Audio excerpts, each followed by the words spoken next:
Hello, Orville Nation and Nerd TV. We are live. We are back with Dark Matter Mondays with Joe Malazi, with ADEGA, with Stone Loki, believe it or not, and with Nina Infinity.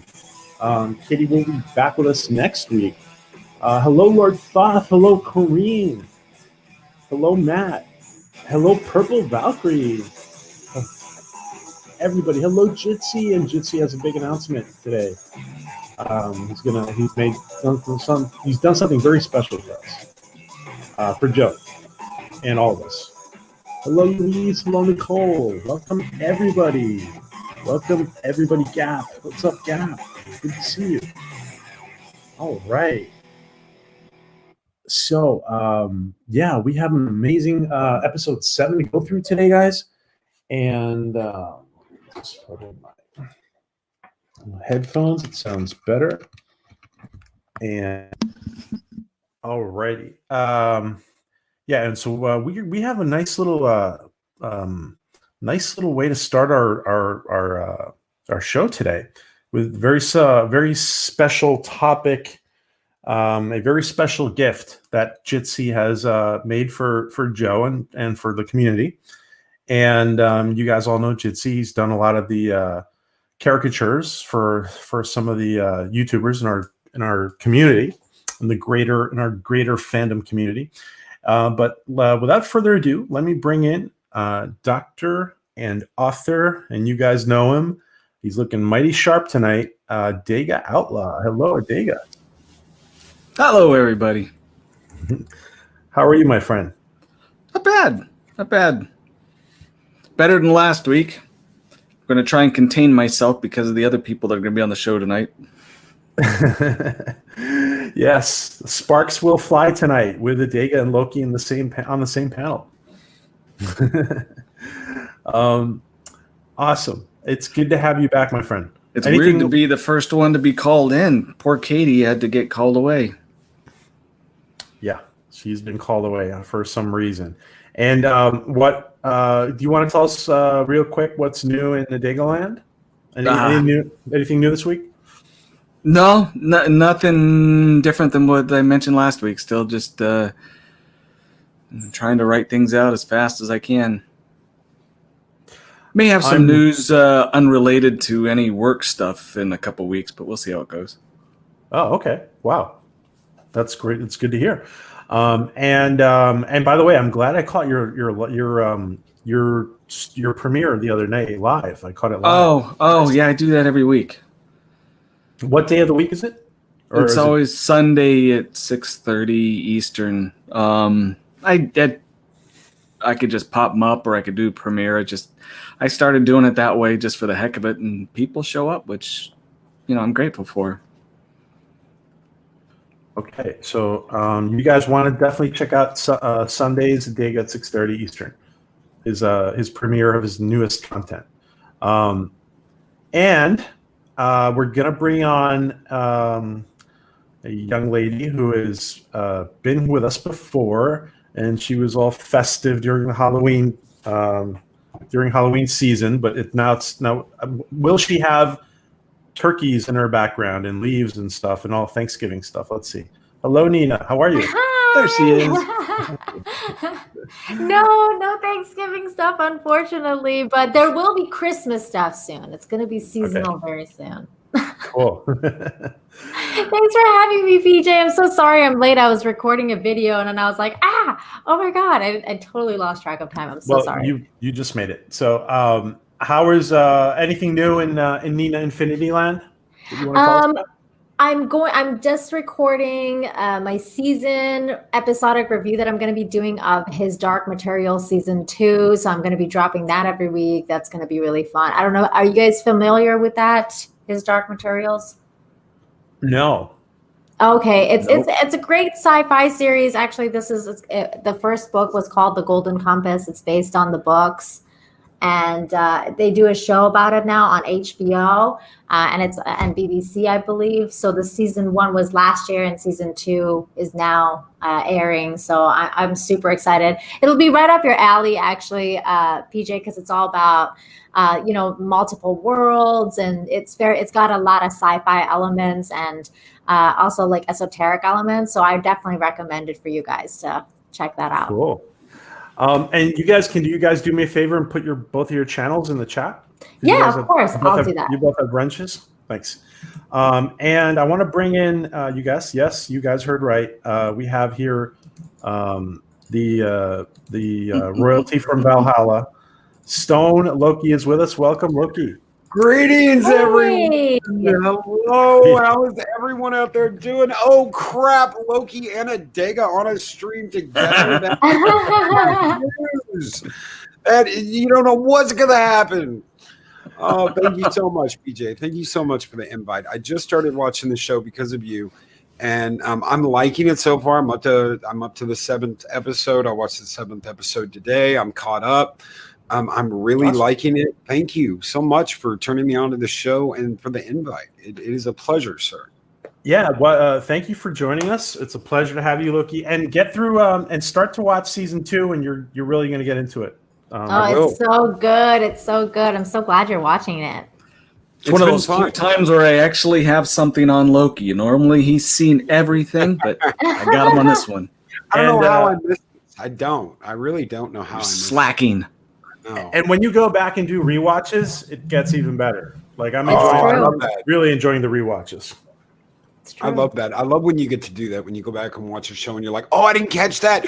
Oh, I didn't catch that. Oh, look at that. I didn't even realize that. What the heck? Yes. And I love the gentleman we're bringing on next has put a lot of little Easter eggs and stuff in there. Joe has put a lot into it. So the rewatches are great. Mm-hmm. And for this episode, I actually forgot that Ruby Rose was in it, and I was like, oh my god, it's Ruby Rose.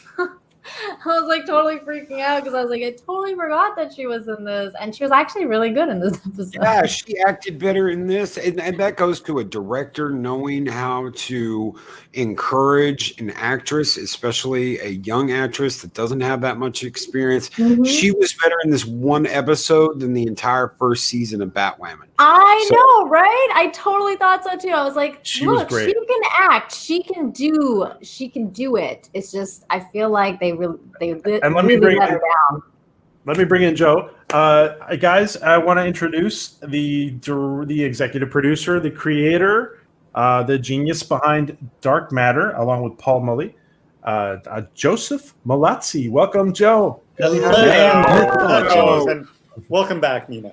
Hey, thank you. Thank you. It's really good to see you. Joe, I think, we were all really impressed with Ruby's performance in this episode now that they brought it up. Do you want to mention anything about her involvement? Yeah, it was actually Jay Firestone, who's executive producer and the owner of Prodigy Pictures, suggested her just out of the blue. He said, hey, check out this video. And it's this video of her. I don't know if you've seen it. Basically, she's in the bathtub. I think she comes out. She kind of transforms. It was really interesting. And I was like, sure. And I checked her out. She was on, I think, Orange is the New Black. Yeah. She was recurring on Orange is the New Black. She came and she did the show. Very sweet. And, we were talking during sort of downtime. And at the time, she was talking about wanting to actually go to stunt school and learn more about doing stunts. I don't know what came of it, but it was an interesting experience. Yeah. Joseph, can you back up on that? So there was a clip you said of her getting out of a bathtub. Sorry, I want to know what that is. Don't get too excited there. I think it was like a video that had, I don't know how many million views. I don't know that she's washing off makeup and it was is it on YouTube? Is it a commercial? Maybe it's her social media. Yeah, I think it's called. I'm just looking it up now. I think it's called Break Free. Okay. Yeah. Break free. Okay, gotcha. Yeah. Okay, I'm. Oh yes. Oh, definitely. I'm gonna have to check this out. Uh-huh. Thanks, Jitsi. Yeah. It's interesting After because- that, you can look Yeah. up the Cosmic Donut. because Yeah, no kidding. yeah. It's what you call stunt casting, and it's kind of out of the box stunt casting. I mean, stunt casting being, when you bring in a big name for a guest spot, and Jay would always kind of think outside of the box. So I mean, the Ruby Rose one was definitely a win, and bringing her on, and it got that episode quite a bit of buzz. Yeah, what everybody said earlier, you see her in John Wick too. You see her in this, and she has acting range. They just didn't use it on the CW. They didn't use her to the full effect. And it goes back to directing. It does. It always goes back to directing, because that's the person that, okay, we're good. Okay, cut. Okay, we're And script. But Yeah. in all fairness, it also really depends on the character you're playing. And in this instance, she plays an android. So I mean, and not to say like an android isn't tough. I mean, you look at what Zoe Palmer does with the role, but playing Batwoman and playing an android in one episode are very different challenges, I guess. But I liked how when she was serving dinner, she kind of one-upped the other android. She's like smiling there, like, look what I did. And that range comes out with her. That range of acting like, look at me and look at you. They love me and they don't. She says all of that without saying a word. And I love that. I loved it. And listen, and before we get started, great comments about Ruby's performance. Before we get started, we want to thank Jitsi Lemon. He's made a special work of art to present to Joe live here, but he's in the chat, and he's presenting it to Joe and to the entire community. And I will put it up now, and I think that you're all going to get a kick out of this. Let me get rid of this. There you go. And he did this in the last few days. It's a representation of dark matter, of course. Oh, Wow. I love this. I really do love this. This is Fabulous. great. Jitsi. Yeah. And he Thank has you his suit so on. much. This is amazing. Jitsi That is does awesome. really wonderful work. He's done work for avatars in the community, for artwork in the community. Jitsi does absolutely wonderful art. I love Yeah. it. It's great. You can tell who everybody is. Yeah, I love the hair on Zoe. Yeah. And, Anthony's take no guff attitude. And he's got Joe in his suit. Yes, very nice. Yeah, I love blue on that. blue. I mean, he obviously did his research. You look so scared. Yeah, You're like, oh no. that's life as a producer, really. Yeah, Jitsi did a great job. We also want to. Oh, here he is. He's Jitsi. Hey, Glad I'm not on cam because I'd be red as a tomato. Thanks. Aw. It's great work, buddy. yeah, It is wonderful work, Amazing. Jitsi. Do you, if you have Twitter or something, put it in the chat so I can follow you, or Instagram or whatever you have. I am going to put in Jitsi's website, and I just want to show that real quick. right. And so Jitsi's going to be. We're going to have him as a sponsor for the next couple of shows because he did this wonderful work. Cool. And we're just going to put up his website real quick. It's jitsilemons.com. I'm going to put in the link. I just want to show you guys real quick. This is Jitsi. He is in Europe, and he is staying up to watch. And he is a big Thank Stargate Dark Matter fan, and all. He's a fan of a lot of stuff. And as you guys know, he's done a lot of avatars for a lot of people in the community. And if anybody needs any work done any work done by Jitsi, guys, check it out and go check out his website. He's got amazing work.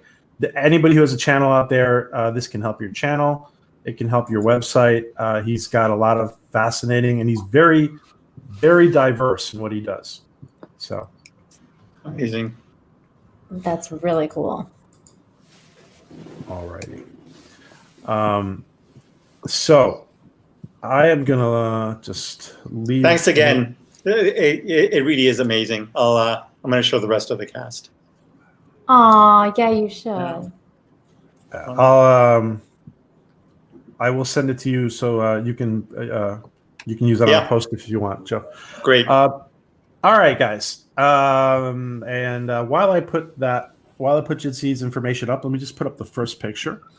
And so we start with 5 remembering the password for getting into the vault. Miss Mapleberry. Miss Mapleberry. Miss Maplethorpe. Miss Maplethorpe. Oh, Yeah. I didn't remember. I failed. Senility is setting in. Don't let him pull you. He's just playing with you. No. Thanks for all the praise, everyone, says Jitsi. Yes, and a lot of praise. Yeah, very valued member of the community. And I'm about to put his information his link into the chat. Now Joe, this is so this was written by Robert C. Cooper, correct? Yep. Former Stargate producer, writer, producer, director. How much are you like? How much of a blank slate does he have, or how much direction does he have from you in order to write? Like I said, basically going into season 1, I knew what all the stories were going to be. So really what happened is Paul and I and Martin Garrow got together in the room and we broke the stories, essentially outlined what happened in every scene, and then gave that to Rob, and he wrote the script based on the outline.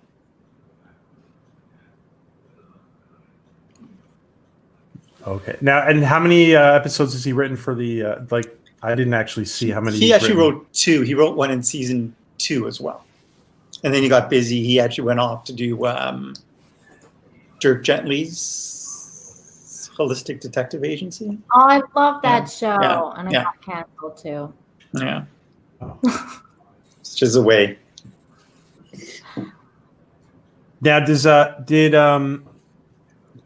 is a very, it's a mid-season episode. So were you saving this one for Robert? Nope, not at all. I mean, that's the way it just happened to go. I mean, I to be honest with you, I don't even remember how we ended up giving him that particular episode. But I reached out to him, and I reached out to both Brad and Robert, my former Stargate bosses and excellent writers, and asked them if they'd be interested in writing. And Rob was free. Brad wasn't. He was developing a show that would become Travelers. So, I did go after Brad actually each of the seasons, but unfortunately he was busy. But we got Rob for 2 episodes anyways. Okay. Well, and you wanted Brad to write as well? Yeah. Okay. Wow.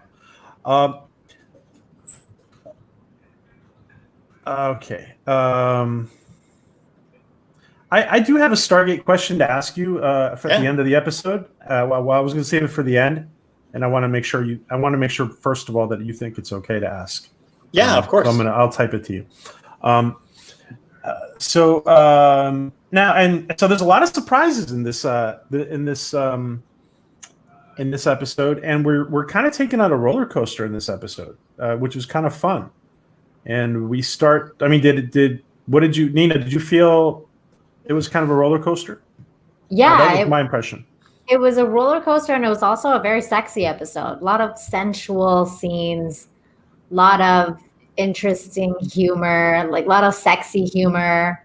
I really enjoyed this episode. I remember the first time I saw it too, because the last time we spoke, Joseph, I was telling you, like, I was waiting to see what was behind that door. Mm-hmm. It did not disappoint. Like, I was like, holy shit.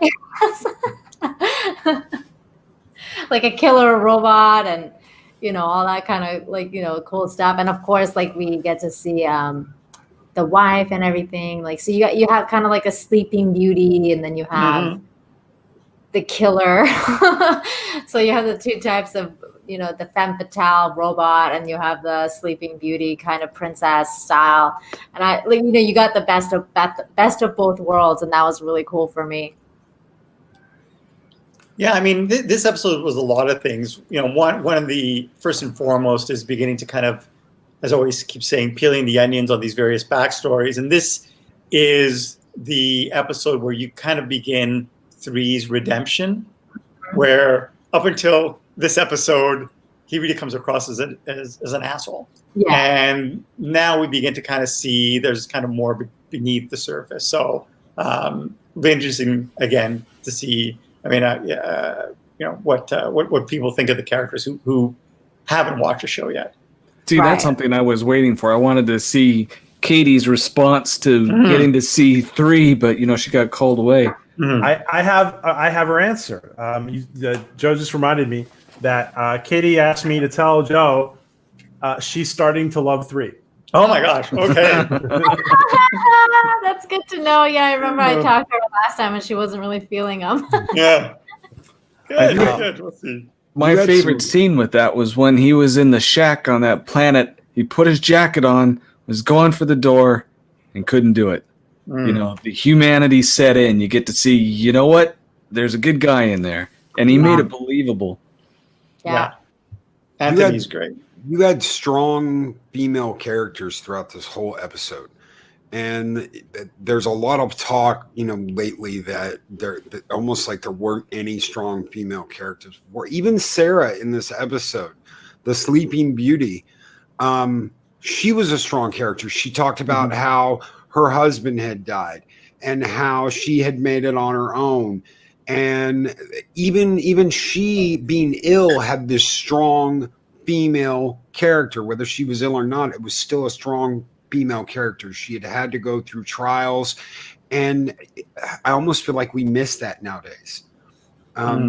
They try so hard to overpower it that the nuances and the little things that I picked up on this episode from the female actresses and the female characters, it's almost like that gets missed because there's so much of that today.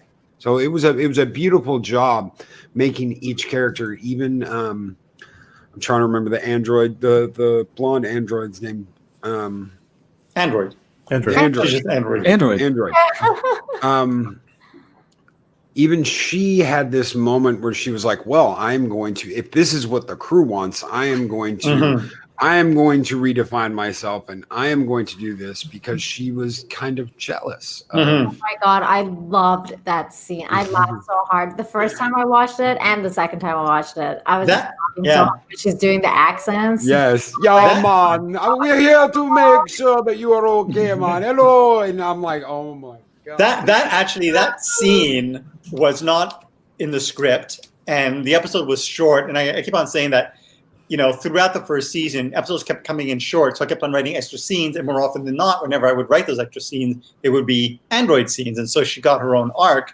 And this was one of the scenes that I ended up writing in the afternoon, because I remember when Zoe Palmer came in to do the audition for Android, we had just had someone come in, a British actress, and do it with a British accent. I was like, wow, this actress just came in and did it with a British accent. And Zoe is of British heritage. So she's like, I can do it with a British accent. And so she did a British accent. And then I kind of wanted to throw her off. And I was like, can you do a Jamaican accent? She's like, sure. And she did it with a Jamaican accent. So I always remembered that. And then when the script came in short, I'm like, oh, I'm going to write an extra scene.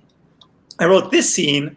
And there was only one time in the 3 years of this show that the network wanted to kill a scene. and that was the one. Oh, They wow. really didn't like the scene, and I was like, the fans are going to love this scene. And they're like, no, maybe you could, let's come up with something else. And I was like, You mean like the accent scene they didn't like? yeah. That was funny. Maybe it's because of like cultural appropriation or something like that they were kind of I don't know not. if it would be. I don't know if basically. I don't know. Maybe they were overly sensitive. I don't know. I mean, I thought it was hilarious, Mhm. but I can see it from like their weird perspective. That's what I would say. I was just Yeah. impressed at how easily she could transform from one accent to another. I barely can do Yeah. another one. And that was just flooring. Yeah. The Swedish one was hilarious too. Like I was like, oh my god, this is doing it's way too funny. The way she just goes from one to the other, and then she's just she's doing it because she wants to impress these people, and they're just so impressed by this Australian accent. And she wants so badly to be like, liked, even though she's an android. It's like really funny. It was great actually. Shooting it was a lot of fun too, because when you're on set, you have to be very quiet while they're rolling, and it was very hard for the crew to sort of not laugh during that scene. Joe, do you want to take this question real quick for Sure. Jeff? What was it like working with Bruce McDonald? Bruce McDonald is one of my absolute favorite directors. You'll find a pic up there, a picture or a couple of pictures I sent you of him. Call him Cowboy Bruce McDonald, and he's really more of an independent film director. So he's done he's known for sort of kind of a rock and roll movie called Hardcore Logo. He did kind of this weird zombie movie. What was it? It was basically it takes place at a radio station. Oh, Pontypool. And there he is with on the left is Bruce McDonald, and on the right is our other regular director, Ron Murphy. Oh no, sorry, that's Ivan Bartok, our on-set producer. Cool. Yeah. So and Bruce is like such a good guy, such an easygoing guy. The cast love him, and he's always like a very interesting visual style. So I mean, you notice how sort of the episode opens with that kind of like, the kind of that 360-degree turn on Five as she's sleeping, and then we go through like the dream sequence. Then he wakes up, and I like that. Yeah. Yeah, a lot of really nice little cinematic touches in this episode. Mm-hmm. Awesome. And I also really like that in the opening scene not opening scene, like the scene after, where 2 and 1 are talking, and he's just kind of like he's just trying to like not look at her, but he's like, oh God, I really want to look at her, but he's just like, oh no. Mm-hmm. And he's just so uncomfortable. But I love that kind of like the extreme tension that was created. That was really awesome. Now we see here that we meet Sarah, The Sleeping Beauty. the Sleeping Beauty, and like Loki said, yeah, she is very strong, and for being for her character and for her role and for being sick and she is very strong. A great performance by Natalie Brown, an actress who actually I didn't know before the production, but Vanessa Piazza, one of our executive producers, had worked with her, and she knew her. But Anthony Lemke, who plays 3, her love interest, actually had worked with her before and strongly recommended her, and she was just amazing. And before we move further, ADEGA, what was any comments before we delve into into episode 7? Any comments about this new episode? Sometimes when you have a mystery or a secret or a love interest that comes to fruition, there's the tension between 2 people and they finally get together, or there's the big mystery that gets revealed. We've had this door for 6 episodes, and then 7 episode it opens up, and a lot of times you kind of get let down, disappointed, and it was a big deal. I mean, you had the gun shot at it and everything, and people trying to get in there, trying to save their lives if there was something in there that they could feed themselves with. But it wasn't a letdown. which I really liked. And like Nina had said, Sleeping Beauty was in there, money was in there, all kinds of other things that were helpful for the crew, but it wasn't something that, oh, okay, now that's done. Let's move on to the next season. Yeah, I mean, that's one of the things that I also sort of wanted to ensure. I mean, there's a line where she says a lot of these boxes are locked, and it's going to take a while to sort of open them up. So, I wanted us to obviously front load a lot of the big surprises, but I also wanted to, keep a few more or save a few more surprises for later on down the line. Mm-hmm. Oh, and there was another thing too, and I this one really got to me. It was a big deal for me. The android's making these meals, and 3 wasn't there eating. Mm-hmm. He's always eating, but he wasn't there. I said, "Oh, true. come on! Yep. How did he get out of that one?" He was busy with other things, obviously. Yeah, well, he was really. I guess he was a big feature of this episode because his personal life was revealed. Mm-hmm. I thought it was very kind of Joe and Robert, who wrote this episode, that they finally one has all this bottled up frustration. So Joe gives him the futuristic version of a blow up doll, which was very funny.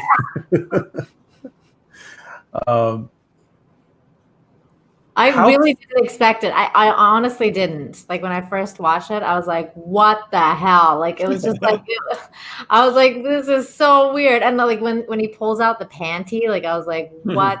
Like is this?" It's like, what are we hinting at? Yeah, what's coming? Yeah. I think this would having the fact that there's an entertainment android, Joe. This might be the best way to market this to the geek community. To be honest. Well, I mean, that's where we are now, right? I mean, Japan is at the forefront of these entertainment it's true. dolls. They are. True. Mm-hmm. They are. I also like the fact that she was one's doorway into getting involved with 2.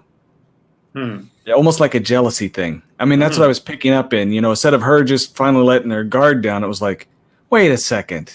You need me, and this game has to end, because, I'm always chasing you away. You can't have something else. Come back here. That's the impression I got out of that. Yeah, it's kind of like you don't know what you got till it's gone. And like right. girls are really like that. Like they get really jealous and they're like,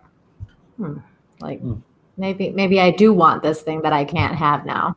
Yep, I completely agree with Nina, because that's the way real life is. You can chase a girl, but when you turn around and you've got your eye on something else, they're like, hey, wait a minute. You're not looking at me anymore. What the hell is going on? And that is when they become interested.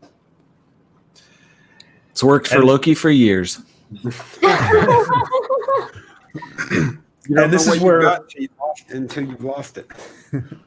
This is where they're looking at the specs for the Wendy android,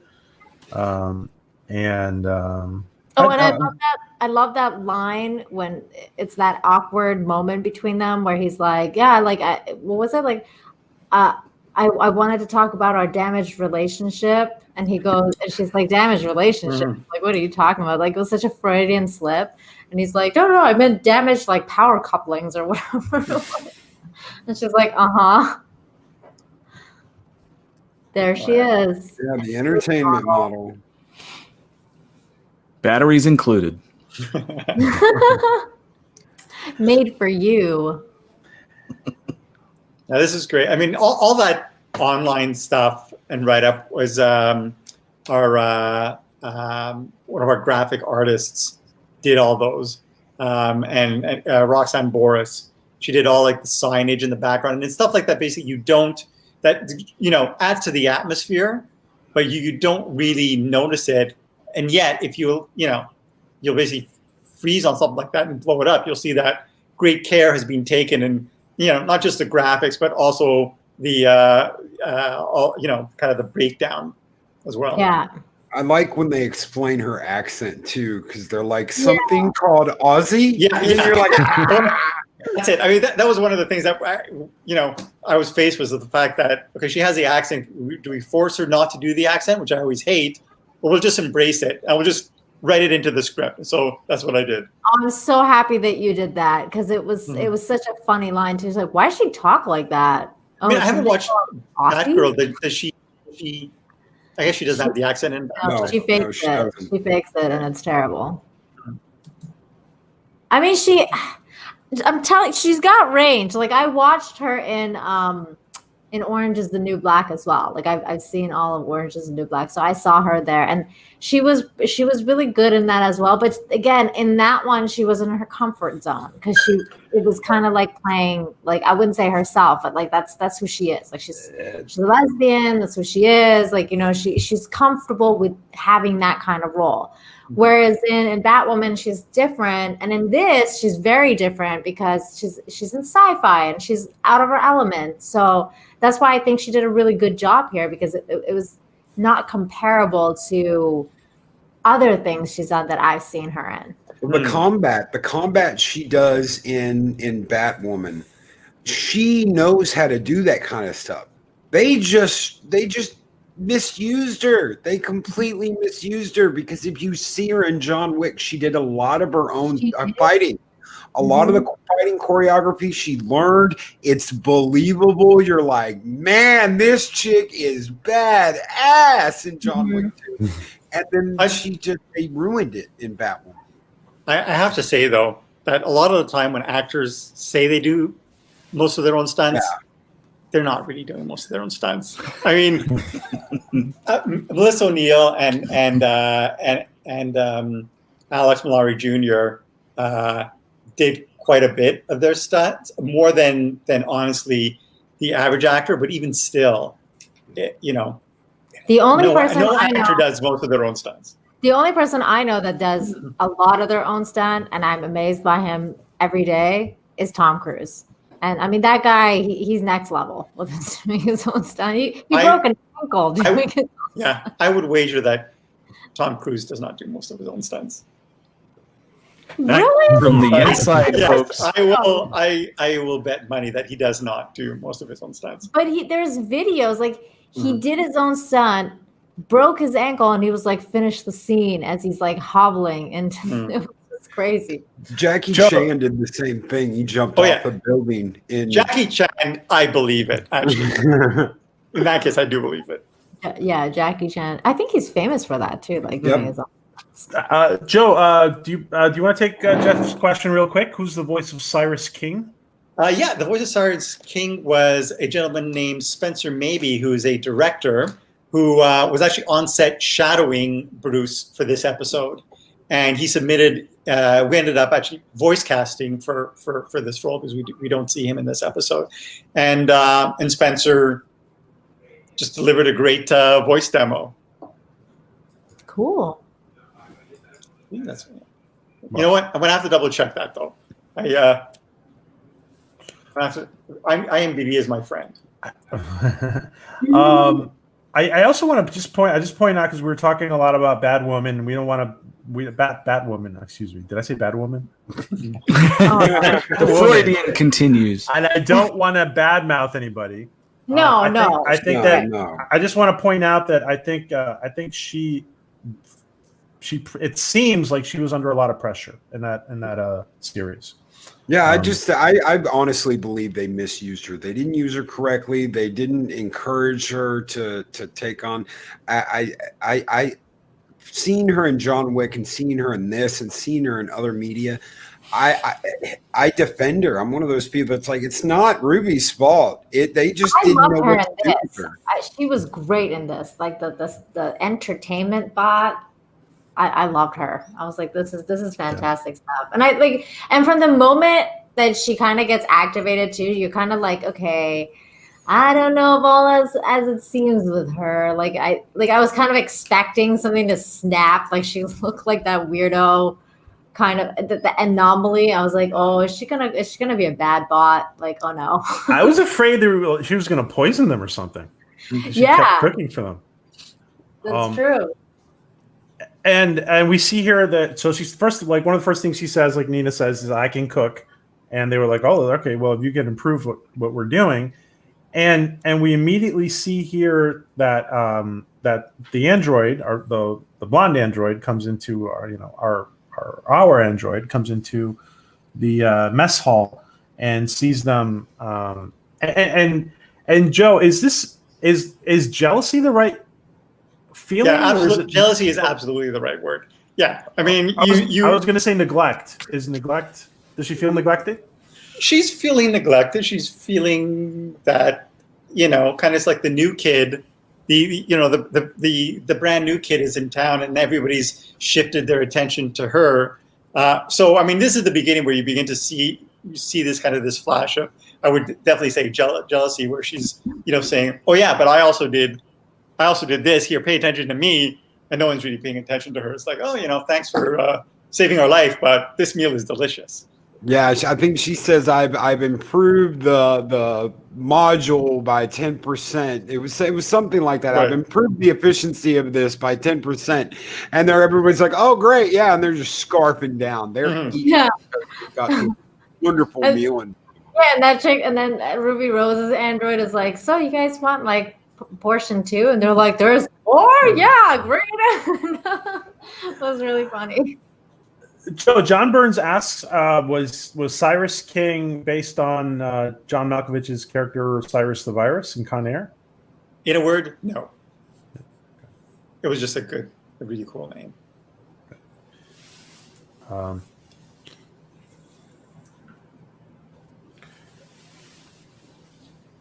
Great. So I wanted to ask you as well, Loki, before we get further into the episode, what was your feeling once you got to the 7th episode? What was different about it for you? More humor. I didn't know what to expect when I saw Ruby Rose. I had no idea she was going to be in this episode. I was like, "Holy shit, that's Ruby Rose!"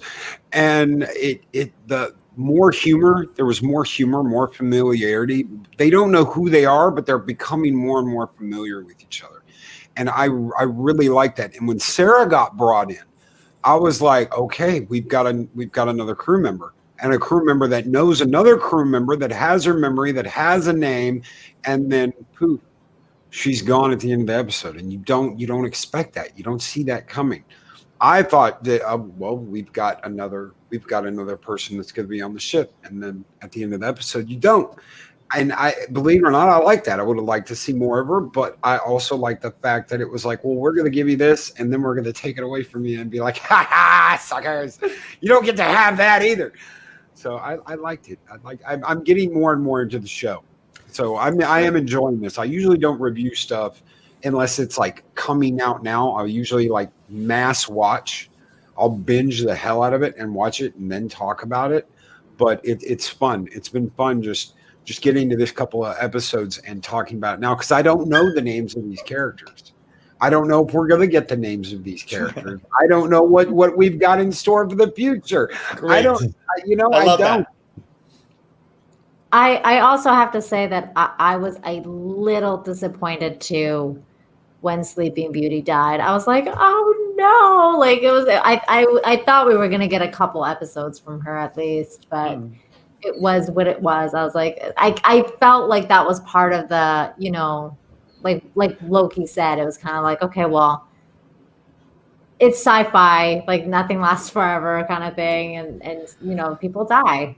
So Well, without it too, there was a lot of 3 that we wouldn't have got to see. How quickly he was reattached even without his memory, and how deeply he felt that the loss was there. Even though he didn't remember, it still showed more of a human side instead of the gun side of 3.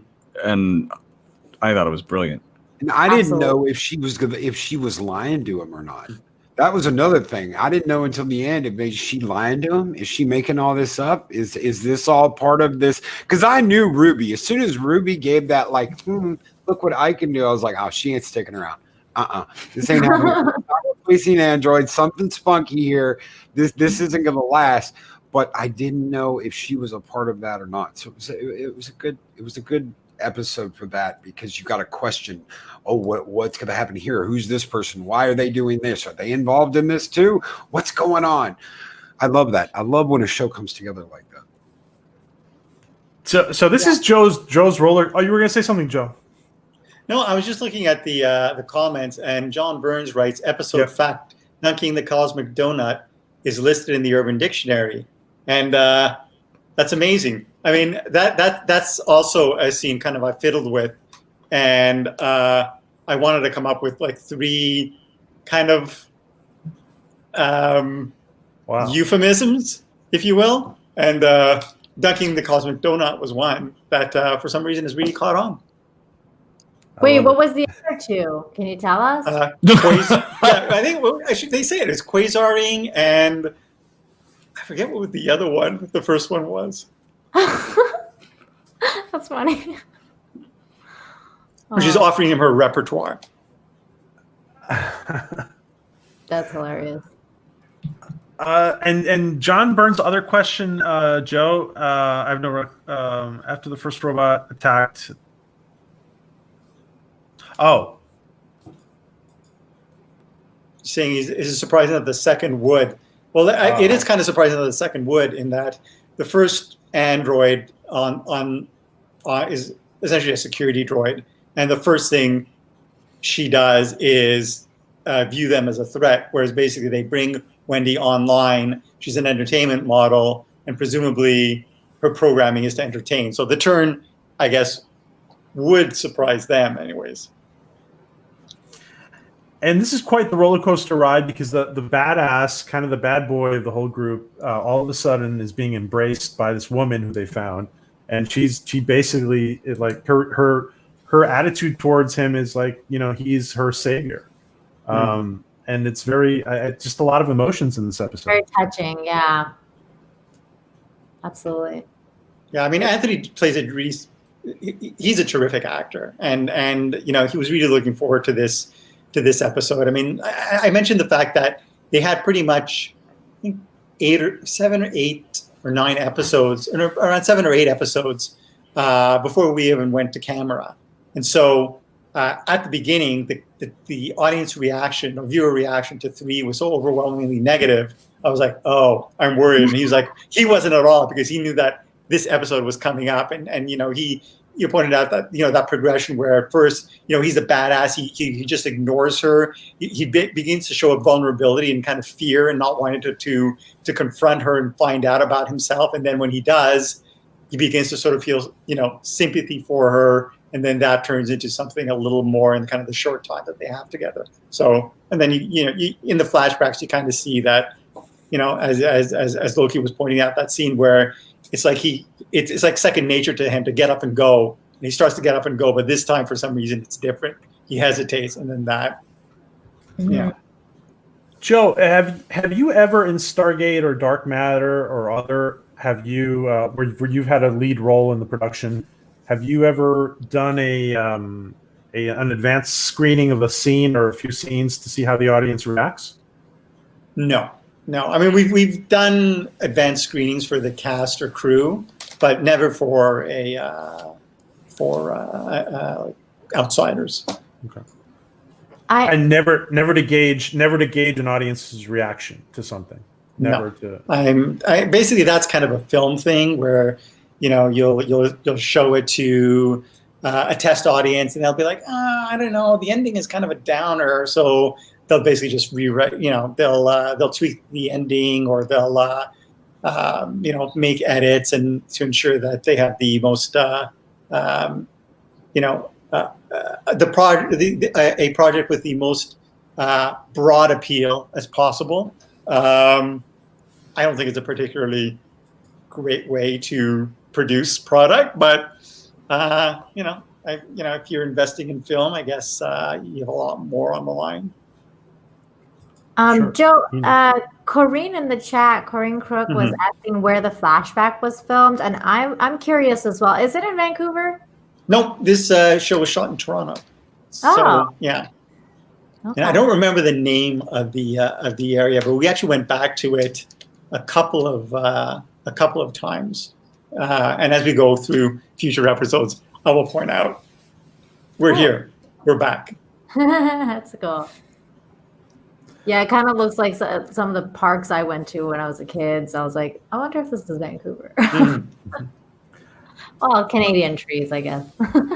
And Joe, Jeff Beeler asks about John Scalzi from SGU. What was it like working with him? And Oh, John is great. I mean, so I ended up. I'm a huge sci-fi reader as well, the classics and contemporary, and I picked up a book called Old Man's War, which I absolutely loved. It's sci-fi, but there's a sense of humor, and it's very compelling and very provocative. And I love the book so much, and so I started following John on social media, and then I ended up lending the book to recommending it to everyone.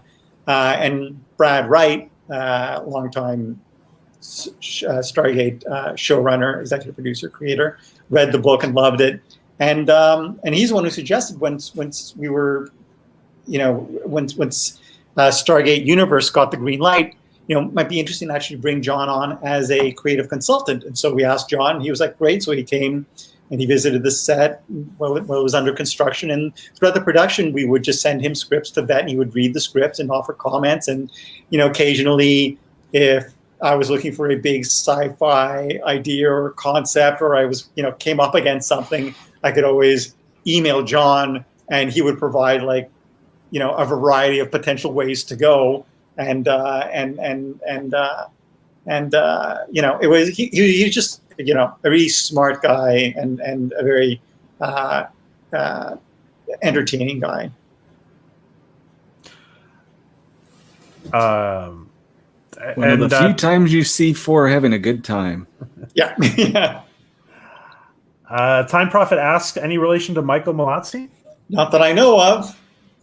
But maybe Michael can look into it. And welcome to the chat, Michael.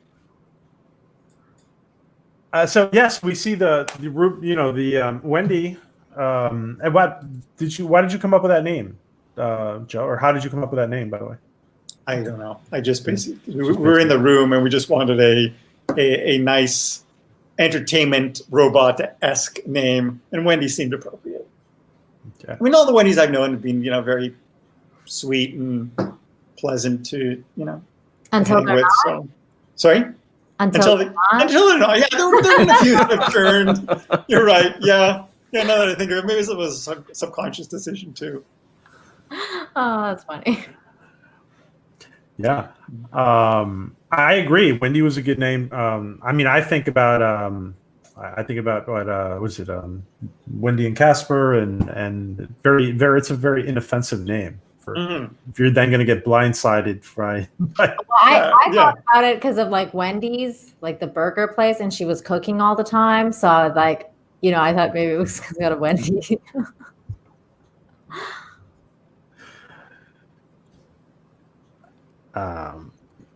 Yes, Suzanne, the fighting scene with 3 and the android was awesome.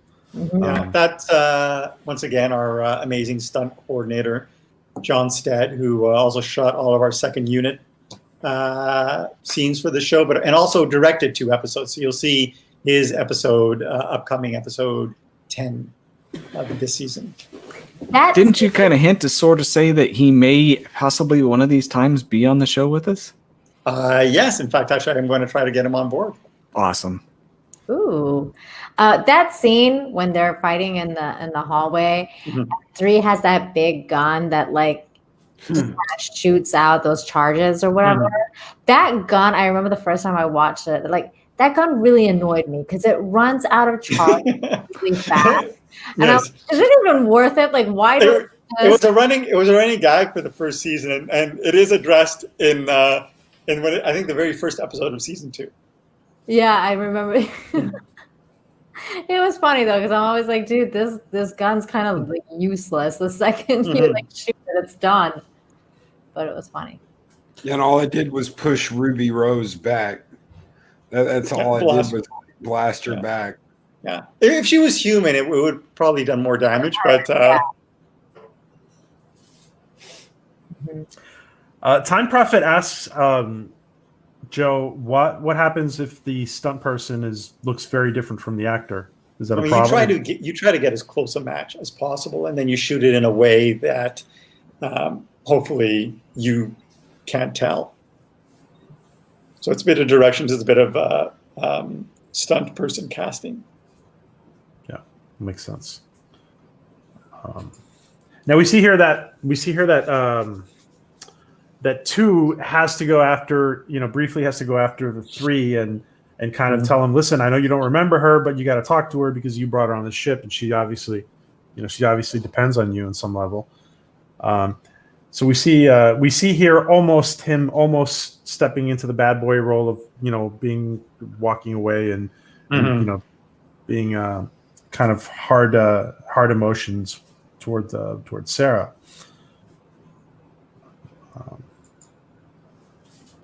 I thought that was a cool scene because again, it kind of shows that he has this duality in him, and she's kind of bringing that out. Like she's like, dude, like you're the one that brought her on, so you got to do something. Like this is weird, and it makes him think twice. So you're like, oh, okay, this guy's more complicated than meets the eye, because he's not just like, okay, well, whatever, I don't care, I don't remember her anyways. Like, otherwise he would have just been like dismissive, but he actually did care. And he does try at first, and then tries avoidance, and then goes to see her, and then has second thoughts, and then he's kind of drawn in by the information she has, but also by he becomes attracted to her. Yeah. And so Loki, you thought he might stick around. She might stick around and be part of the crew, right? Yeah. I thought, wow, they're going to bring someone new in. We're going to get a new character, not only one that actually has a name, but one that knows a character, that has memories, because right now they're operating on instinct. It's all gut instinct and how we feel and what we know now. The past has been erased, but it's almost like the X-Files. They did it beautifully in the X-Files too. They take it away. They're Indian. They give you that little bit of, oh, look at what we're going to get, and then take it away. They take it away from you. And I always love that when I watch shows like that. Oh, we're going to give you a piece of the puzzle. Oh, no, we're not. Yes, Javier, watch the show again with us. Watch it a week at a time with us. Absolutely. Oh, Trigun, nice. Vash the Stampede. Yeah. And Loki, are you gonna be recommending this to your audience? Do you think? Oh yeah. This is something that I missed. Like I said, I don't know how I missed it. It must have something happened in 2015, and I just missed it. I didn't, guys. I cut my cable before anybody else did. As soon as I saw what Netflix was doing, I was like, "That's it. I'm done. Come get your box. Come get your dish. Come get your equipment. I'll go straight on the internet." So to just pop something on Sci-Fi, it's a lot better now because there are sites you can go to that have pretty much everything. Not exactly based in the United States. Yes, you do pay for them, but you get a lot more variety. And so to be able to just pick something up and watch it, I love the fact that I can do that now.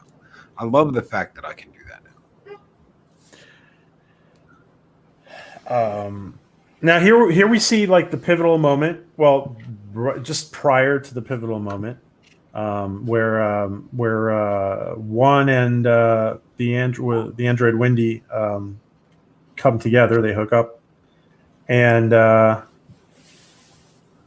Another sexy scene. Mm-hmm.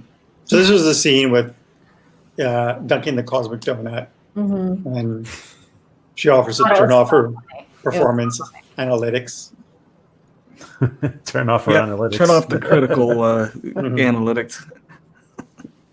Yeah, and he's trying to deny it for a while, and then he's like, all right, might as well.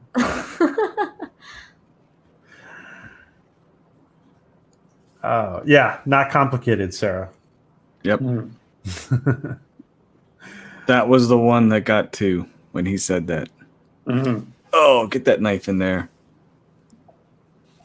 And as soon as something, Joe, do you want to? Can you elaborate? Did we miss something? Is there something?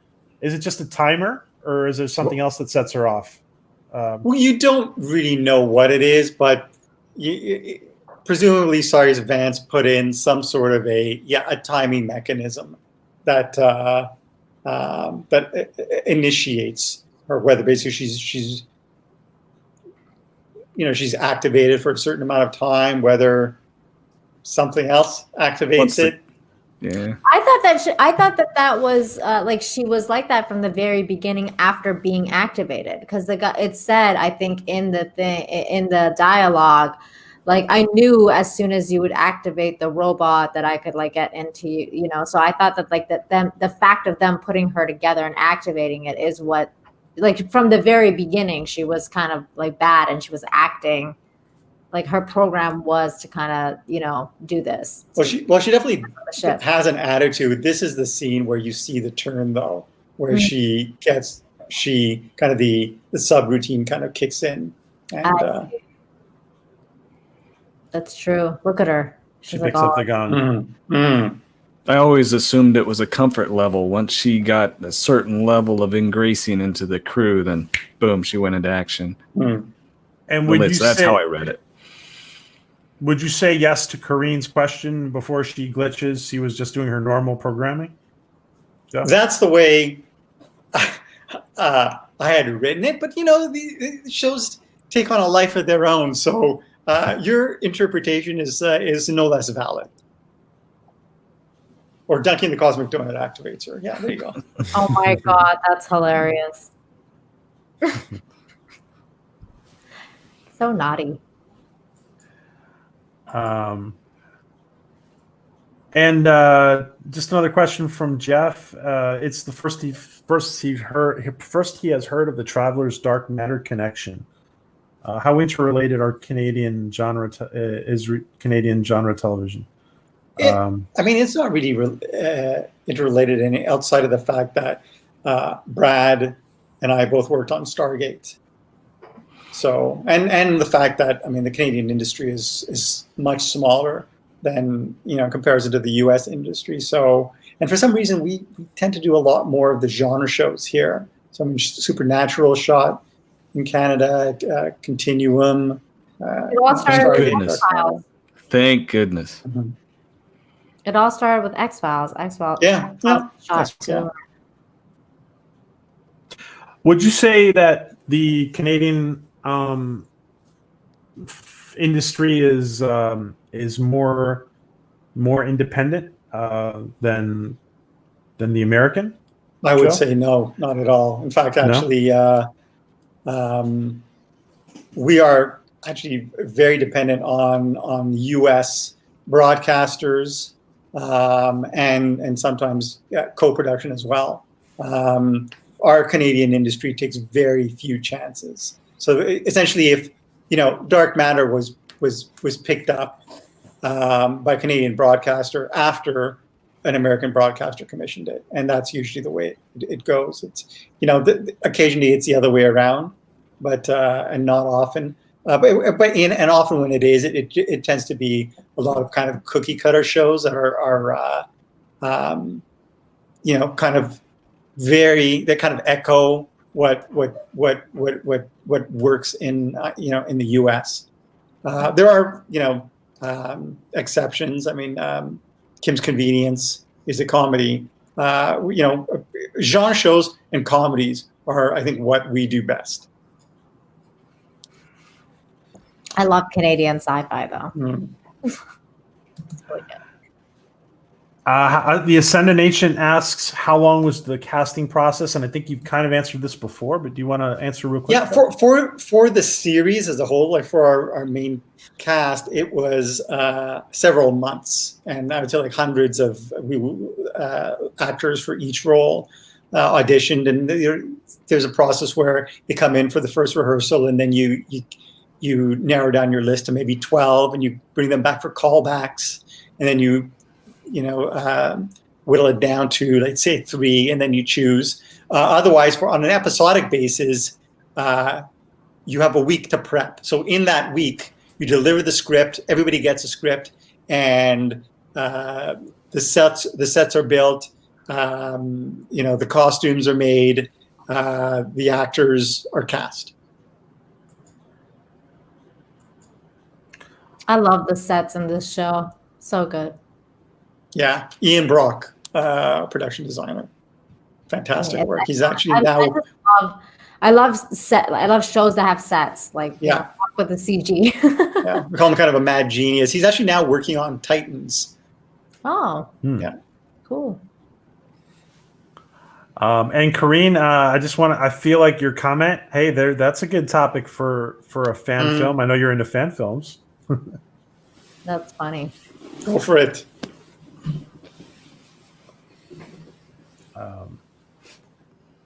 And here we see here that he went to Three goes and talks to Sarah. They're reminiscing. She's telling him what it was like. And do you think, Joe, is he remembering on any level of himself? Is he remembering, or is it just some kind of not at all emotional connection? It is. It's actually purely emotional, and the fact that also, he's curious to find out a little more about himself, and in kind of a way, I think he's kind of dreading as well, because he does, given what he knows about himself, he considers himself a bad person, and she kind of redeems him in this episode. Yeah, and that's got to be confusing to like think to yourself, okay, well, so far I know I'm a mercenary. I hang out with these baddies, kind of like, we're outlaws, we're on the run. And then here's this girl telling me that, I tried to rescue her from this disease and I'm a good person and like all this stuff. And it's causing this crazy duality to like, emerge within him. And he's just kind of like, he's already felt like, who the hell am I? And now he's thinking to himself, who the hell am I? Like, Yeah. It's important for his character progression, but on the other hand, it's also equally important for the rest of the crew in that they see kind of the light at the end of the tunnel here. Like the viewers, they see there's more to him than kind of this gruff character they deal with on a daily basis.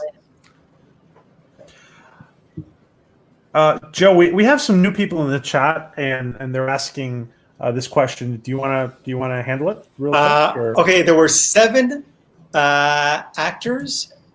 I would say almost all were my first choices. I say that there were actually 3 that I had to fight for, who I thought were perfect for the roles.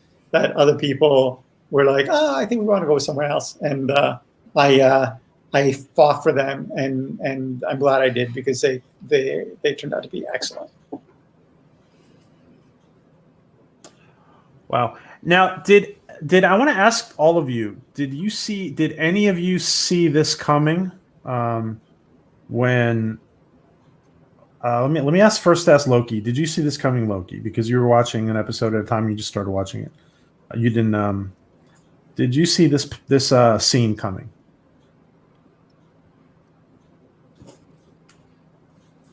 Or something similar, some kind of conflict between the two?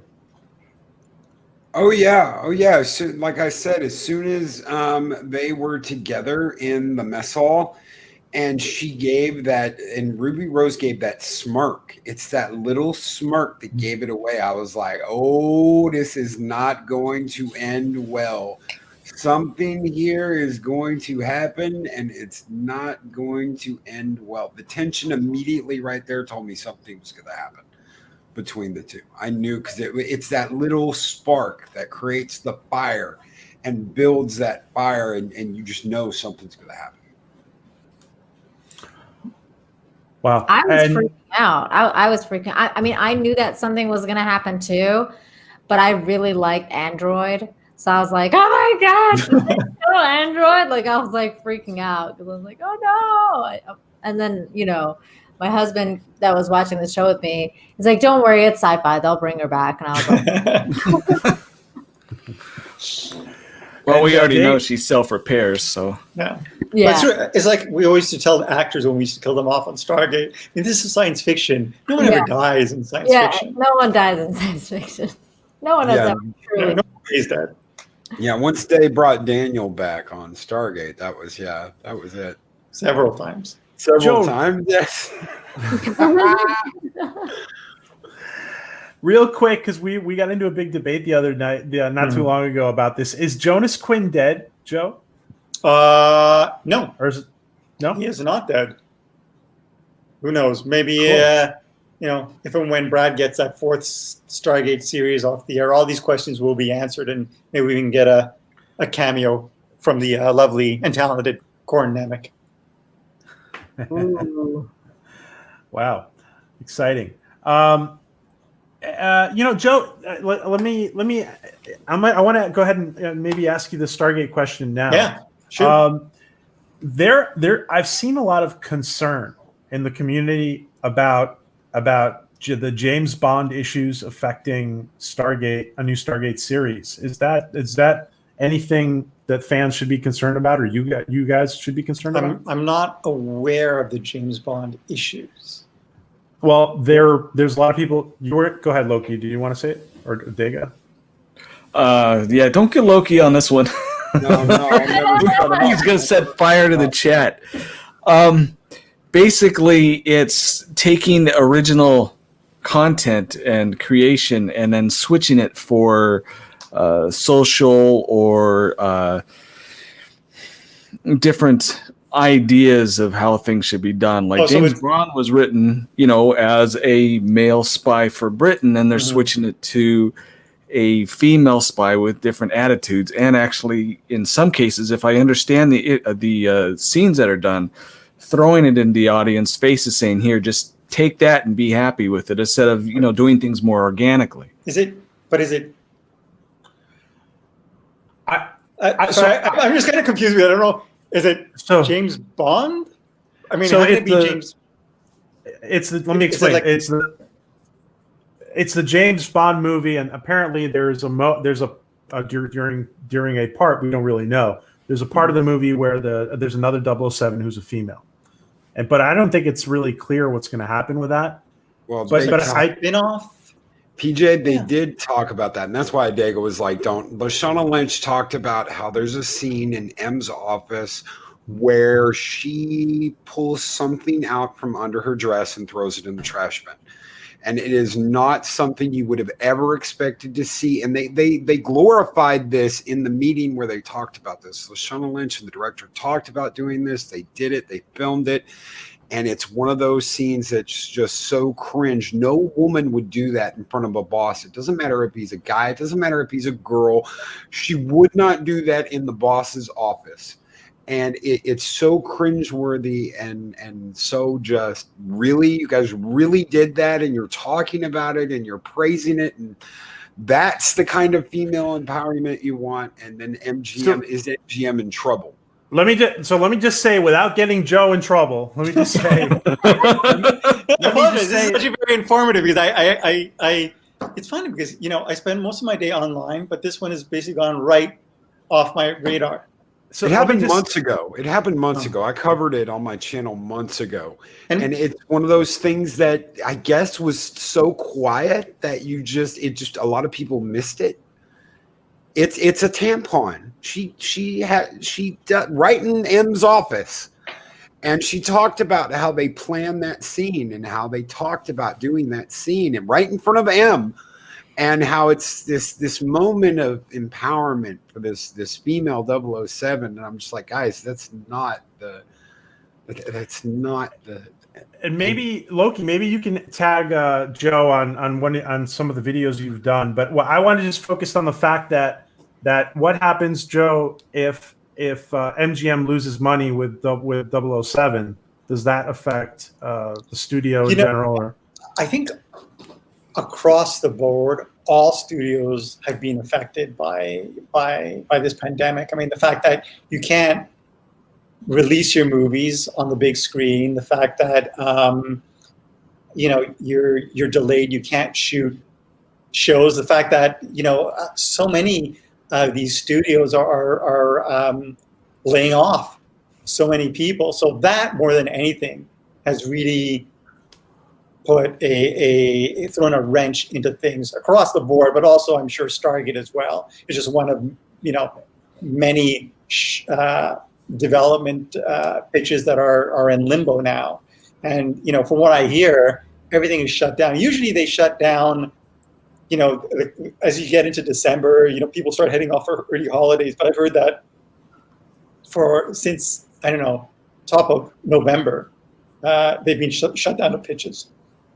Unless you have a script for a network, for the most part, they're being very selective about what they hear. So, I mean, Bond aside, I think it's going to be very interesting to see how things develop, because they're hurting across the board. They're hurting. On the other hand, I mean, they're hurting, but all the more reason to really, I guess, appeal to that to the existing fan base. Presumably, you would do that with James Bond. Hopefully, you do that with Stargate. So I don't know. We'll see. Presumably. I mean, I'm not an executive, so I don't know how they think. I just want to say really quick, Joe, I love Stargate. Stargate is one of my favorite. SG-1, Atlantis. I even liked SGU to a point. Bless your heart. SG-1 was. I love the idea. I love the idea of SGU. I absolutely love Ancient Ship, another universe away. It was a wonderful idea. I love the idea of it. But I loved SG-1. SG-1 will always hold this huge place in my heart, because I'm one of those guys that was like, Daniel, dude, no, you're not going to kill Daniel off for like the third time he's died and been brought back, or fourth, or whatever it was. And I'm like, they're going to bring him back. And he's like, no, I'm leaving. I'm ascending. I'm going on this whole different adventure. Goodbye, Jack. And I'm like, no! Oh, That episode. I loved it. I loved when you brought him back. I loved Jonas. I loved Teal'c. I mean, I'm the kind of guy that was, Shao Kahn, Nemron, brother. And I loved it. I loved it. I loved it so much. Yeah.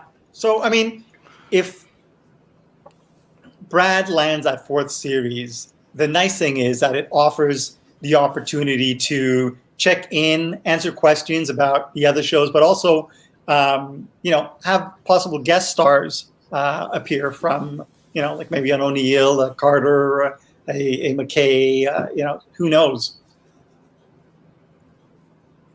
Very exciting.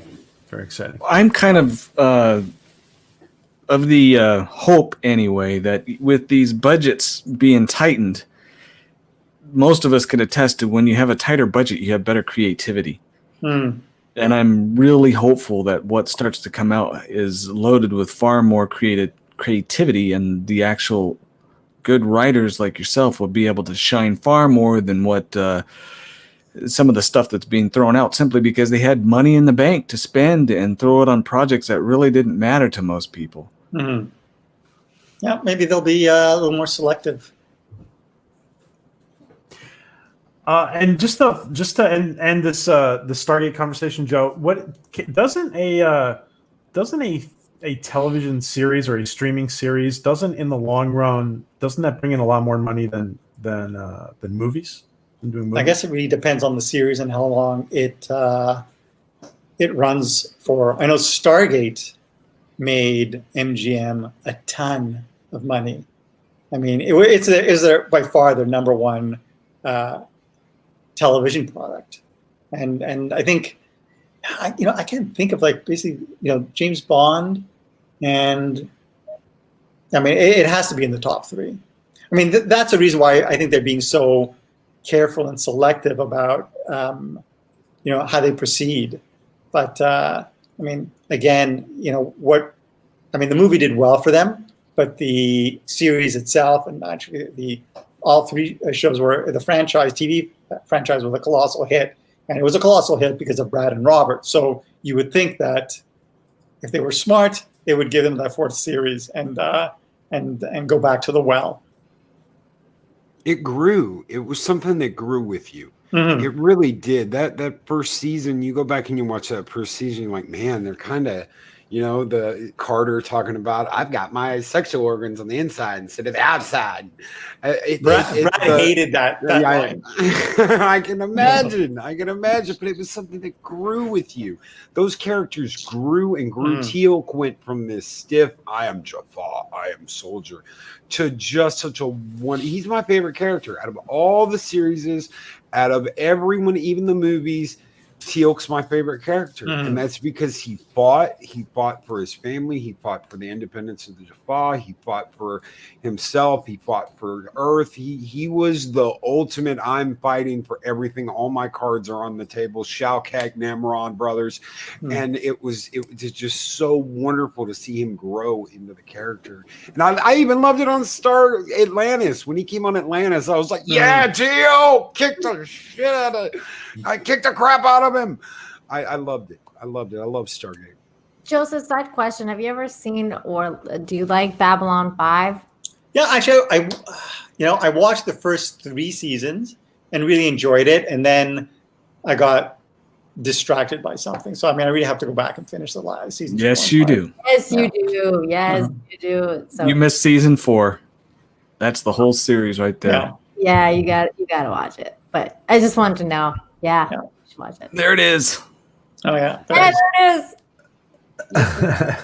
The So one shot per episode. Oh, we so see 3 here. He's buying time for 1. I'm sorry, for 5, who's sneaking onto the bridge to open the door because everybody's locked in the mess hall. And yeah, the way this gun shoots is freaking cool. Mhm. Absolutely. Mhm. So visual effects team, visual effects supervisor Lauren Bancroft Wilson. He would have bought them more time if he had used his like actual gun though, and like tried to like shoot her for like 5 minutes. Oh, it was funny. Now I know you explained this down in season 2, and I don't remember right now, Joe. But is 3, even though he's obsessed with his weapons, is 3 sometimes a little sloppy? Is he a little lazy, a little sloppy, or? He's definitely a little lazy and sloppy. But although the Bubba kind of tapping out is really more of a power issue that again is addressed at the top of season 2. Mhm. Gotcha. Okay.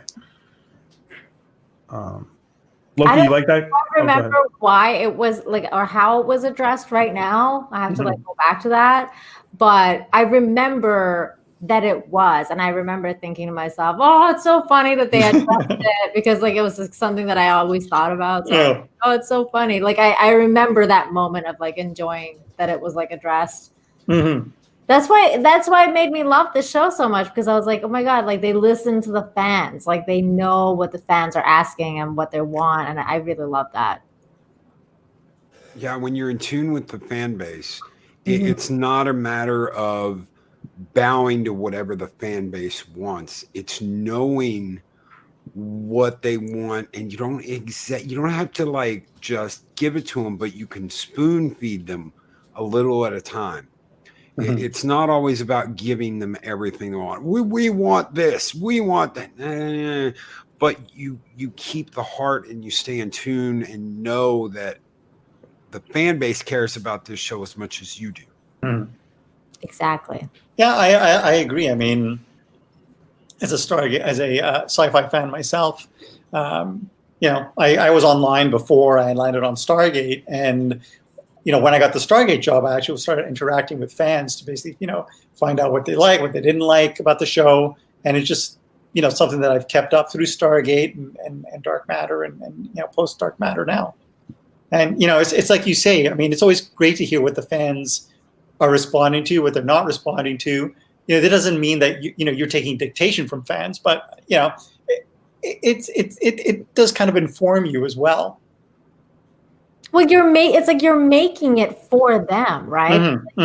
You're doing that. It's your job, and it's most of the time like I feel like a lot of the showrunners are like you know, especially like nowadays, it's like they've forgotten that there's a reason that they do this, you know.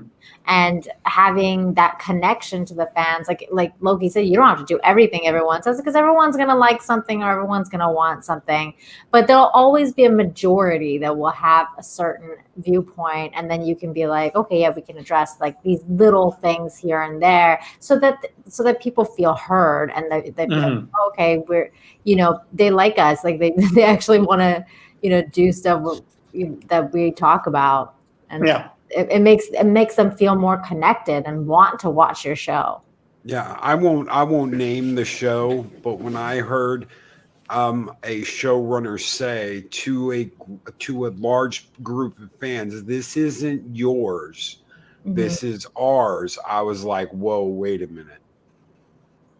Wait a minute. No, this is much of the audience. This is much of the audience as it is yours." Yeah. You've got, especially when you're continuing something, not just like something brand new, but when you're continuing something somebody else started, or you're picking up that baton, you have a responsibility to carry on that love and that respect and that care for that show. And if you're just like, "Well, we don't even want you as fans. We're going to do this and we're going to do it in our vision," that just disrespects what came before it. What I don't want to take away from what you're saying, Loki, but seeing this scene with Ruby's head cut off, I just want to say that it was so awesome when you had her body like running around without a head.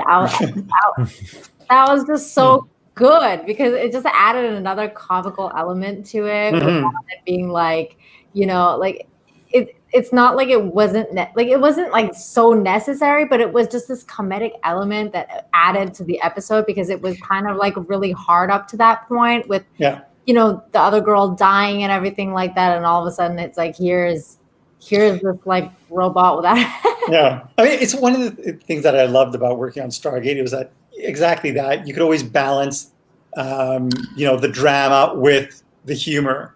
And so, I mean, obviously this episode has more humor than the average Dark Matter episode, but every once in a while, especially in season 3, we went kind of like a little crazy and delivered some really fun episodes. Did Alien inspire that at all? Because as soon as I saw that, I was thinking Ash's head. Oh, Ash! Now that I think of it, maybe subconsciously. I don't know why I was thinking Austin Powers the whole time with like the fembots and everything. Like, it was funny. I'm not a huge Austin Powers fan, so I will say no. It looked like the scenes with Ruby's head. It seems like those must have been fun to shoot. I guess. I mean, at that point, it's just a prop. We're not really using a real head, so. Oh, that's right. That's right. Sorry. Actually, no. Oh, sorry. You mean sorry, carrying it. Actually, when she's actually there, yes. Actually, that's her. When she's on the panel, like when she's like. Yeah, that's her. And that's her. Yeah, that's what I thought too. Because I was like, "There's no way that they made it look that good." Yeah. Like, holy cow! Yeah. Oh, that's cool. Getting back to what we were talking about just a second ago. Sorry to change back to a previous subject, but I know you had mentioned this before. But I wanted to because there's some new people in here.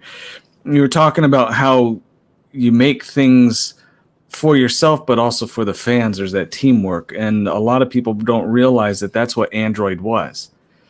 How much was it love from the cast that developed Android into such a main character, as opposed to the audience's response to how Android was being done? But first and foremost was the fact that the scripts were coming in short, like I said, and I had to come up with extra scenes, and I just love what Zoe was doing. And so what was supposed to be a supporting player became very much a character as important as anyone else on the crew, and got her own arc and storyline. And the fans actually really, really responded. I don't know if I mentioned this previously, but one of the things that I found really interesting was a number of either parents with autistic children or individuals suffering from autism who actually reached out to say how much the character meant to them, because it's like they've almost found like a like soul in her sort of how she kind of processes the world around her, and the fact that she is despite being so different and unique, still is very much loved. In fact, actually, I think she ended up being actually one of the probably the most popular member of the crew. Well, I don't recall you ever saying that about autism. Having to work with children and other people that did have autistic issues. It just there was the one scene now that you mentioned that it made me think of that, where Android and 5 were talking, and she says, "Don't get a big head about it," and she takes it literally. Puts her hands up. My head's always the same size, Mm-hmm. And a lot of autistic will see things differently, and it comes out literally, and that makes a lot of sense. And I'm glad that went over so well with them. It makes the show that much more special to me. Mm-hmm. Do you want to? This head looks amazing, Joe. Do you want to make a comment on it, or? No, I mean, prop heads are always so tough. I mean, we did one in episode 2 where Ford decapitates the guy, and that was actually a phenomenal head that unfortunately we didn't feature just because the scene didn't work out the way we thought it would. And this one actually, I think, is of lesser quality, but still, kind of very, pretty good. I don't know what happened to the head. That was one of the things that, after the show wrapped, I mean, I got a lot of stuff, but I'm not sure what would happen to that one. Wow. Thank you, John Burns. He says, is the crew of the Raza like James Bond or the Dread Pirate Roberts? By this, I mean, is that the Raza has this amazing mystique that who is the crew? I'm sorry. I mean, in the first and second episode, the Raza are supposed to be, the worst of the worst. The stuff of legend. Are they lizard people? They're. They instill fear. Just the mere name of the Raza instills fear. And, obviously our crew are bad, but they're not quite as bad, or certainly not as bad as they used to be. Whether, obviously, they will be able to forge a new path or fall back on old ways is really what this entire show is about. Thank you, John Burns, and thank you so much. And I want to just go through the pictures, behind-the-scenes pictures that Joe sent us real quick. And there's a video here too. And one second. Oh, that's a stunt. Now you guys can't hear this, but I'm going to play it.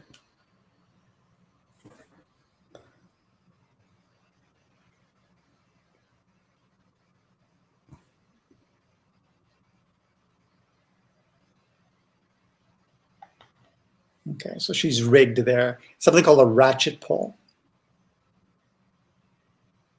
Oh, like what? Yeah.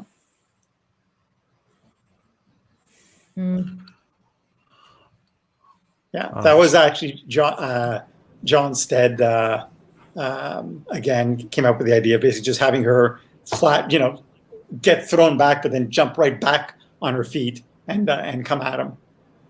Is that actually her, or is that the stuff? That is not her. That is, yes. Yeah. This is when she's getting blasted by Boba. Yeah.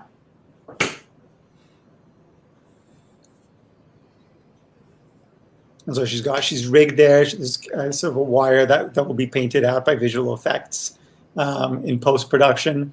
And there she's off, and then she comes back. Mm-hmm. Wow. Cool It's gotta be stuff. fun to get like old like that. Like really. I mean, make it as comfortable for her as possible. So I remember once I was on Stargate Atlantis, and I forget what, I think it was a season 3 episode, and we had to do a ratchet pull on Joe Flanagan, and we counted down 3, 2, 1, and it didn't work. He had to actually get pulled through, I think through a railing, like an upper railing. And then so they set it up again. They did 3, 2, 1, and it didn't work. We're like, and so he relaxed. And then at that instant, it just right out. He was like, just this look of utter terror on his face as he's yanked back out. Oh my God, that's hilarious. Oh, Joe, and these are the women behind the mat. Yes. Yes. So the head is right there, and of course over on there's Ruby Rose is the head, and then there's Renee Chan, who is our hair person, And beside her is Linda McCormick, who's our makeup person.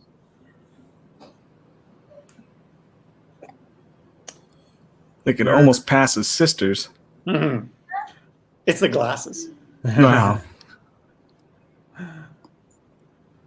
And some very cool pictures that Joe shares with us. Let's see if. Wow, that's cool. The bridge corridors. I mean, one of the things we had is essentially one corridor, and so to change things up and suggest, you're in a lower level corridor, we do something like change the flat at the back, for instance. We would change the lighting. We would change the atmosphere, kind of the smoke. So, and the color of the LEDs also kind of allowed us to differentiate the looks. Joe, I always kept thinking. I want to see what ADEGA thinks about this. I always kept thinking that there were still like parts of the Raza that were unexplored to some extent. Mm-hmm. Would that make sense, or it kind of would make sense? It would have to be kind of obviously smaller pockets, like the ones that Five explored in an earlier episode. What about you, ADEGA? Did you get that feeling that there might be? Yeah, it was kind of something that I assumed. I mean, even for the first time I watched it, like I said, this is the fourth time I'm going through it. When Five, she's the one who sneaks around. Well, she's giving us little bits and pieces.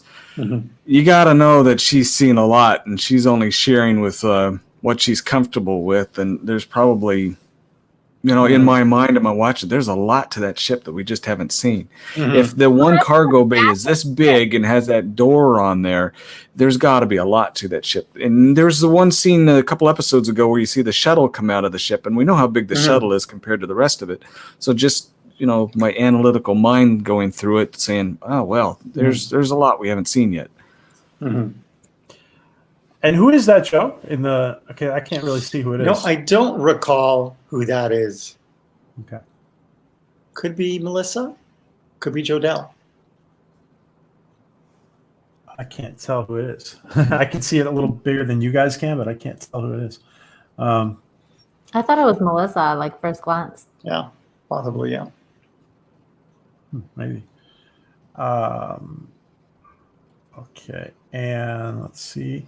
These are great pictures, and I think the audience really appreciates all these behind the scenes pictures. So I mentioned that we all lived in the same building. I mean, our those pictures there. So we would always have our Sunday night Walking Dead gatherings, and I'd make bourbon milkshakes. And there was Roger Cross and Jodelle Ferlin, and in the back is our visual effects supervisor, Lauren Backroff Wilson.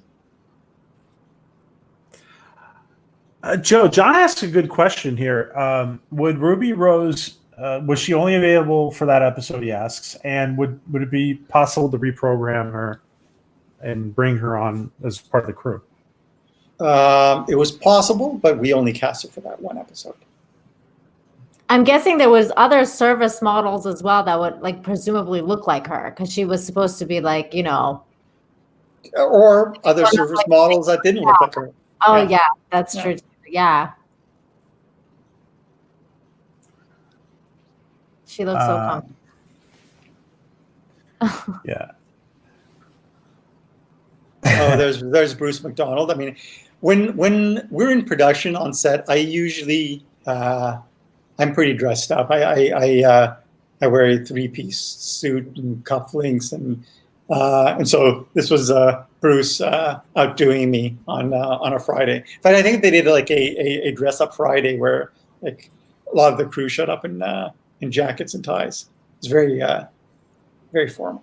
I liked it. That's funny. You wore cufflinks too. Wow. Yeah, I have stormtrooper cufflinks. I have Hydra cufflinks. I've had just crazy. I've got 50 Hydra. cufflinks. Yeah, I have the Enterprise. I have the Enterprise. Okay, there's my steampunk. Oh, nice. I like that.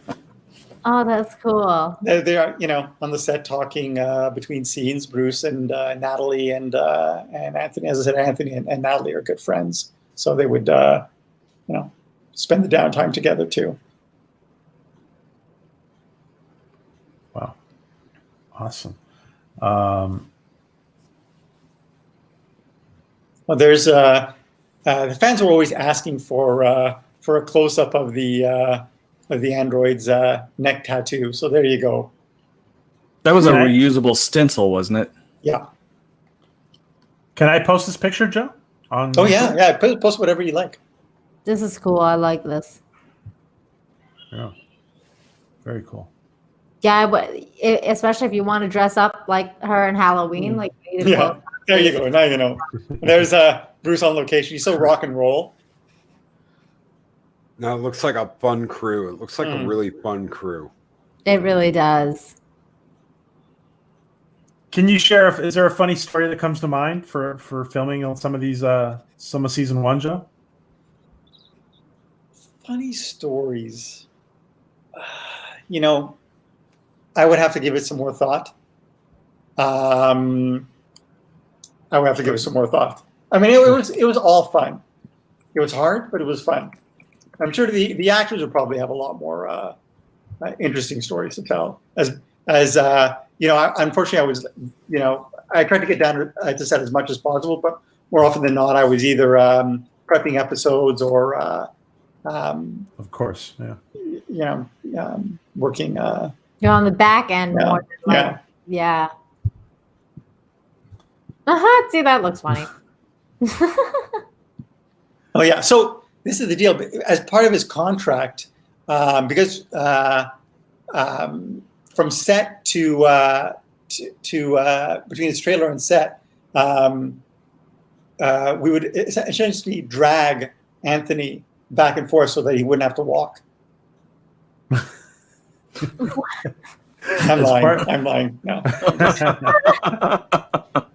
This is one of the scenes where she was actually testing out the sled that, you know, she brings the wounded three back to her. For a second, I was like, I kind of thought you were being serious, and I was like, not that guy. Well, I know there's some actors that are like really, you know, they're sticklers about that kind of thing, but that's funny. None of that on this show. Yeah, no, I know. That's funny. Corinne says maybe post a cufflinks picture a day. Oh, yeah. Maybe one a week, maybe, or Yeah, maybe. Oops, I'm sorry. I have two more pictures to go, and so while we look at the last picture, guys, last picture. Okay. Oh, cool. He's doing a shot of something. Oh, whoops! You guys can't see it. Nope, not yet. You're having a joke at our expense. Yeah. So, Cheers. on the first day of production, Martin Garrow, who was in the room with us, who I worked with on Stargate, and who did a show called Blind Spot and many other shows, he gifted my writing partner Paul and I each a bottle of whiskey, really nice bottle with an 18-year-old. I'm not sure what it was. Some impronounceable name. And so, of course, Paul brought his back to his hotel because he was living out of a hotel at the time and just drank his. But I shared it with you know, people in the office and the crew. And as a result, people started bringing in bottles of whiskey. And so we ended up having a dark matter whiskey club where we had like a crazy amount of like really top shelf whiskey. And usually at lunch, our line producer Norman Denver would sound what he would call the wolf howl over the PA system, and everyone would come up and we would all do a shot, and then everyone would go back to work. And when the show ended, I ended up bringing like I think 35 bottles of whiskey back to my place. It was crazy, like some really really, really good stuff. And some kind of weird stuff as well, but yeah. I want to ask before we wrap up. I want to ask Loki. Loki, is there any Stargate question you've ever wanted to ask Joe that you can ask him now? Oh man! Before we wrap up, man. Who came up with Shalkek Nimron? Because honestly, that's like that to me. That was like the most iconic Jaffa. When in that episode, when you've got the barber that is living O'Neill's, memories with him. That is Yeah. O'Neill today. He And walks up. Castellaneta. When he walks up to Teal'c and he's like, Shalkek Nimron, brother. I'm like, oh my God, I would so do that if I met Teal'c. And the look on Teal'c's face is like, how does he know that? Thank you. That actually was before my time. I joined SG1 in the 4th season, so that would be either Brad or Robert. Okay. Brad Wright or Robert Cooper. It seems like a Robert Cooper thing to do, to be honest with you. I think the first time you heard it was either the tail end of season 1 or season 2 with Braytak and Teal'c. Yeah. I'm not totally sure, but It had to be one of those two. Yeah. yeah. So Joe, to put everybody's heart at ease, success or failure of other MGM products don't necessarily dictate what will happen to Stargate. Is that correct? I mean, it's really hard to say. I mean, if something is not a success, does that mean that does that make you less or more likely to want to have a success? Right? I mean, they're not just going to. If basically Bond fails, it doesn't mean that they're just going to stop spending money. They're a studio. They need to make a hit. They need to bring in money. And so again, I mean, I keep on circling back to the fact that Stargate is one of their cachet, franchises. So I mean, they've got to bring it back. It's not a matter of if, but when. And if they were smart about it, they would put it in the hands of the person who made them all that money in the first place. Is it possible that they're maybe like worried because of what's happened to other franchises that have been renewed, and like the backlash that it's received? Look, I mean, I don't know what the executives are basing their decisions on, but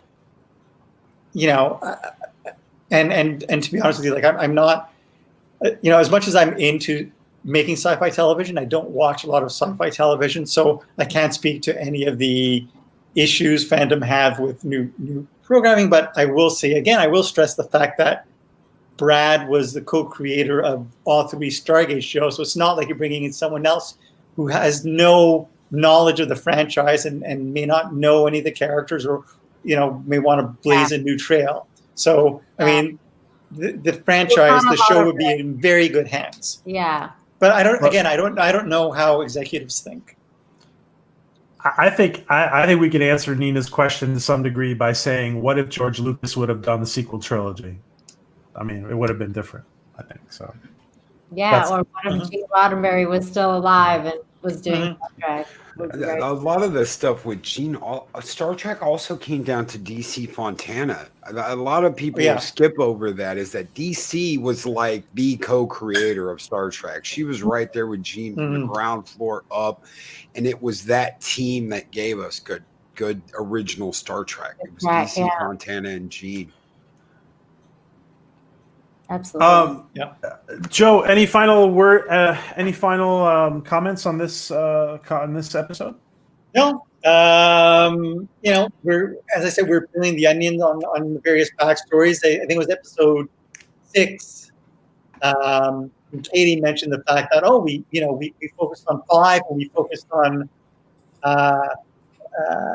6 and 4, but we didn't really focus on the other characters. And then we ended up focusing on Android and 3 in this episode, and episode 8 we will be focusing on someone else, and then episode 9 will be a spotlight episode for another character. So 8 is really a spotlight episode for one character, 9 is a spotlight episode for another, and then 10 and 11 are a massive 2-parter that includes 2 of my favorite guest stars, and I want to see if I can try to convince one or both to join us. Oh, that would be so fun. Oh, that's so cool. Yes. Wow. I want to give you guys a final word. Nina, final word on this episode? It was very sexy. I loved it. That's it. Loki? I agree with Nina. It was sexy. It was good. It was funny. Increased your questions of what's going on. It gave you a little bit, took a little away. It was a great episode. ADEGA? I liked the control that 1 started to take over him and 2. You know, instead of him being the lost puppy all the time, it started to become a little bit more even ground. People starting to see why 3 is he's a good guy, regardless of how much he tries not to be. It was a really good episode. It was nice to have some of those eyes open, and like I had mentioned at the beginning, where one of the big surprises, that secret door opens up, and yet it doesn't answer everything. You still want more. It's not, well, we reached the top of the hill and look down. It's like, whoa, there's another hill up there. So it was good. It was really, really good. Yeah, absolutely. Okay. I want to say thank you to everybody who's joined us. And we do have some new people in the chat. So please watch along with us and enjoy this amazing experience that we're having. It's such a privilege to have the creator of the show here while we're doing this review. So Joe, last word, any comments that you want to make for this week? Thanks for joining, and see you next week. Oh, we owe you, Joe. You don't need to thank us. We thank you. Yeah, thank you, Please. Joe. Good to see you again. And so I want to thank ADEGA, Loki, Nina, Joseph. We also want to thank Jitsi for this wonderful piece of art. Amazing. Make sure you're subscribed to Really Jitsi. good. Thank you, Javier. Keep watching with us. Rapunzel, Rob, keep watching. Louise, Colin Pete, John Burns, thank you for the super chat. John, Time Prophet, everybody who's been in here, Sean Parrish, Sarah Jett, thank you. Some new names in here today. Thank you for joining us, guys. Have a great day. Stay safe and take care. Subscribe to Orville Nation. Woo!